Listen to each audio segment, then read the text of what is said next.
Selon moi, dans ce secteur, pour l'instant, il n'y a aucune évolution. Je ne vois pas d'évolution. Pourtant, on a créé à cet effet les 13 parcs nationaux, qui auraient dû être un vecteur pour attirer les touristes et les investisseurs, mais jusqu'à présent, j'ai l'impression que rien ne se fait vraiment concrètement. Quels sont les aspects justement qui peuvent justifier cela? Ben, je pense que c'est d'abord des aspects économiques, puisqu'il faut quand même des investisseurs, et ensuite, après, certainement aussi peut-être une volonté réelle et politique de développer le tourisme. Cela passe par des moyens que ne peut que donner l'État. Ça veut dire, par exemple, faciliter l'accès à l'entrée dans le pays pour les touristes. Ça veut dire les moyens de transport intérieur aux touristes.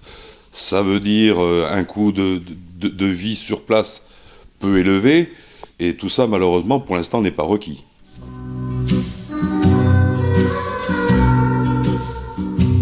Ah, il faut l'aborder effectivement, puisque bon, ben, il faut le mettre dans un cadre de développement durable. Cette possibilité nous est offerte, car nous sommes un pays qui n'a pas encore développé son tourisme, et il ne demande qu'à être développé. Et nous pouvons le faire qu'au travers des moyens que l'État peut mettre à notre disposition.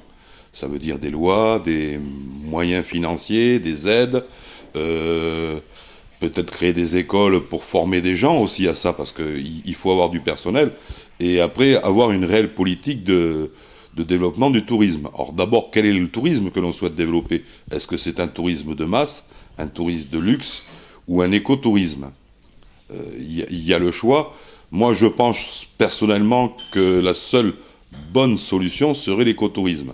Ça ne demande pas des infrastructures extrêmement coûteuses, ça demande plus, je dirais, une certaine coopération entre les provinces et de petits je vais dire, lodges situés dans les villages qui permettent à chacun d'avoir une activité et en plus de redonner de la vie dans les villages.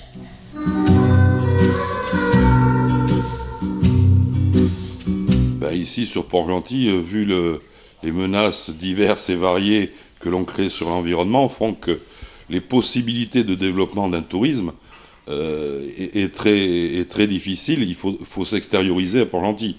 On voit bien que l'activité industrielle a été d'abord le premier projet qu'a eu l'État gabonais, hein, notre État, pour développer notre ville, ce qui est bien.